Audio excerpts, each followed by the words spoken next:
बाबा साहेब अम्बेडकर के माता पिता ने किन संघर्षों से अपने बेटे को महान बनाया? कभी सोचा है, जिस शख्स ने पूरे देश को बराबरी और न्याय का अधिकार दिया, उसके बचपन में खुद न्याय और सम्मान का नाम निशान तक नहीं था। वो थे डॉक्टर भीमराव अम्बेडकर। लेकिन इस नाम के पीछे छुपा है दो महान आत्माओं का संघर्ष। रामजी मालोजी सकपाल और भीमाबाई सकपाल, यानी बाबा साहेब के माता पिता। गरीबी और भेदभाव से भरा बचपन। साल था 1891।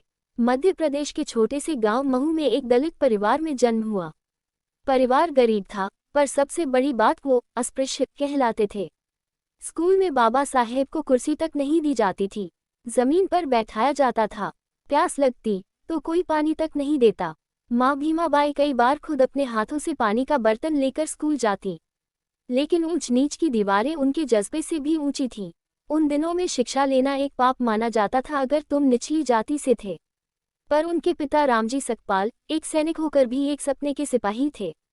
वो कहते थे, मेरे बेटे को दुनिया की हर किताब पढ़नी चाहिए, क्योंकि शिक्षा ही असली हथियार है। पिता का अनुशासन और माँ की ममता। रामजी सकपाल सख्त इंसान थे। वो अपने बच्चों को सुबह सुबह जगाते, पढ़ने बैठाते और कहते, जो शिक्षा नहीं लेता वो गुलामी खुद चुनता है। दूसरी ओर भीमाबाई गरीबी में भी बच्चों को सिखाती, बेटा कभी किसी से नफरत मत करना, भले ही वो तुमसे नफरत करे। इसी संस्कार ने बाबा साहेब को वो इंसान बनाया जो बाद में पूरे भारत को मानवता का पाठ पढ़ाने वाला बना। संघर्ष का हर कदम। जब माँ का निधन हुआ, बाबा साहेब बहुत छोटे थे। माँ की जगह खाली थी, लेकिन उनके शब्द दिल में जिंदा थे।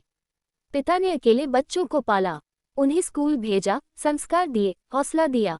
कई बार फीस भरने के पैसे नहीं होते तो रामजी जी अपना राशन बेच देते ताकि बेटा पढ़ सके। बाबा साहेब की आंखों में वो पल आजीवन जले, जिससे उन्होंने ठान लिया, शिक्षा मेरी पूजा होगी और ज्ञान मेरा ईश्वर। वो शिक्षा जिसने इतिहास बदल दिया। इन्हीं माता पिता की मेहनत और सोच ने बाबा साहेब को उस मुकाम तक पहुंचाया जहां उन्होंने लंदन स्कूल ऑफ इकोनॉमिक्स और कोलंबिया यूनिवर्सिटी से डॉक्टरेट हासिल की। लेकिन हर उपलब्धि के पीछे उन माता पिता की तपस्या थी, जिन्होंने गरीबी, भेदभाव और समाज की दीवारों को तोड़कर अपने बेटे के सपने में यकीन रखा। रामजी जी कहते थे, भीम तू मेरे अधूरे सपनों की आखिरी किरण है, और वो किरण आज भी पूरे देश को रोशन कर रही है। अगर आज हम बराबरी, आज़ादी और अधिकार की बात करते हैं, तो उसके पीछे सिर्फ एक व्यक्ति नहीं, बल्कि एक माँ का आंसू और एक पिता का त्याग छुपा है। भीमाबाई ने अपने बेटे को दया और संवेदना सिखाई। रामजी ने उसे अनुशासन और विद्रोह का साहस दिया, और इन दोनों ने मिलकर